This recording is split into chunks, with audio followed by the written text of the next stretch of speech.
Salut à tous, bienvenue sur Direct Snap, j'espère que tout le monde va bien aujourd'hui.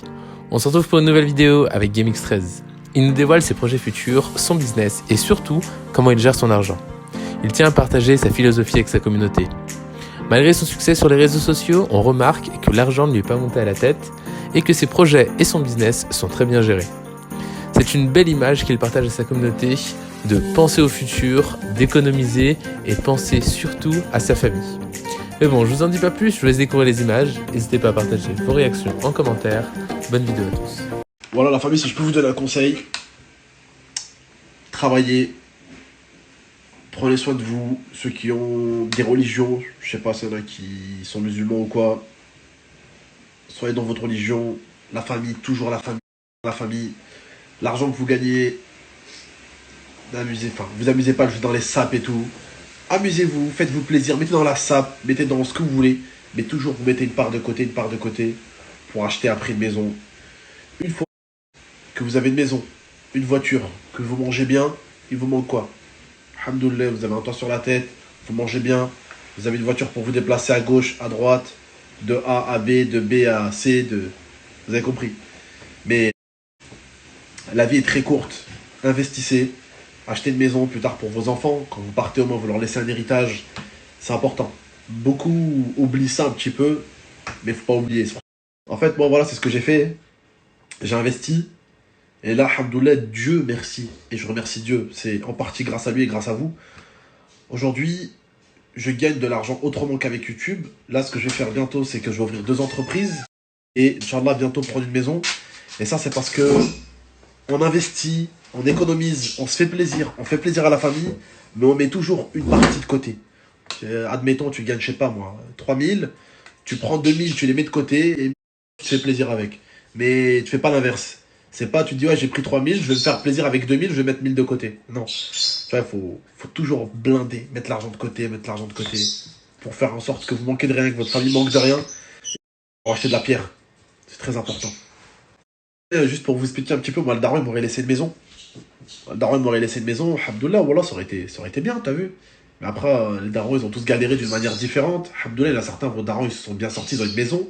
D'autres, comme moi, bah, pas eu cette chance, à part une calvitie qu'il m'a donné. Bon, il m'a donné la vie, c'est très important aussi, hein, quand même. Mais voilà, vous avez compris. Moi, plus tard, j'aimerais bien, je pars, au moins je laisse une maison à mes enfants. Et leur seul problème, ça va être comment on va l'agrandir la maison, comment on va la modifier. Leur problème, ça va pas être de dire, ouais, il faut que je gagne ma vie pour acheter une maison, pour habiter dedans, tu vois. Même quand ils achèteront des appartements, genre pour les louer, vous voyez. Mais au moins qu'ils soient toujours bien, qu'ils mangent bien, alhamdoulilah, c'est le plus important, la santé, c'est le plus important. Qui me disent souvent, ouais, la richesse, la pauvreté et tout. Mais la pauvreté et la richesse, c'est 2 choses différentes, en fait, dans un sens. C'est comment tu vois la pauvreté et comment tu vois la richesse de tes yeux. Par exemple, il y a des mecs, alhamdoulilah, comme nous, comme vous, on arrive à avoir les voitures qu'on veut. Ça veut dire, on veut une Clio 2 ou une Clio 3, on arrive à les avoir. Mais t'as des mecs qui prennent 15 000, 20 000, 30 000, et t'as des mecs qui prennent 200 000 euros par an, mais ils veulent un jet privé. Donc, ils sont pas assez riches pour avoir ce qu'ils veulent. Qu'est-ce que c'est que la richesse et la pauvreté en réalité? Pour moi, la richesse, c'est manger correctement et ne manquer de rien. C'est ça la richesse. Certains, ils veulent des jets privés, des avions, des cargos, des dingueries. Ils seront jamais assez riches pour ça. Parce qu'il va falloir qu'ils bossent encore plus. Les classes se contentent pas du minimum, ils veulent le maximum.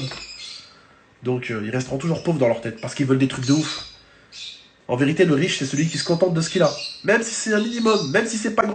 Bon, voilà, je vous dis pas ça de façon foutre de votre gueule ou quoi, c'est une réalité. Pour moi, être riche, c'est quand ta famille elle mange bien, elle dort bien, elle a un toit sur la tête. Après le reste, Roya, c'est du plus. Les voitures de luxe, les voyages, ça c'est du plus. Ça s'appelle du plus. Ça c'est du plus. Mais des fois, voilà, faut qu'on se contente de ce qu'on a, parce que quand on voit certaines choses, on voit ce qu'on appelle vraiment la vraie pauvreté. C'est des gens qui meurent de faim, mais leur corps te dit qu'ils mangent pas bien. C'est leur corps, c'est même pas eux qui le disent avec leur bouche. Ils sont fins comme ça, les pauvres. Tu vois ce que je veux dire ou pas? Ça, c'est la pauvreté. La pauvreté comme il y en a aujourd'hui dans le monde, et une pauvreté de ouf. Aujourd'hui, alhamdoulilah, en France, c'est un pays où il y a beaucoup d'aide. Il y a beaucoup de gens qui aident. Je vois beaucoup de frères musulmans qui ont fait pas mal d'associations pour aider, des trucs humanitaires, des trucs pour aller nourrir des gens, pour aller aider des gens dans la rue. Alhamdoulilah, on est quand même dans un pays où les gens ils s'entraident. Ça, il faut pas l'oublier. Faut vraiment pas l'oublier.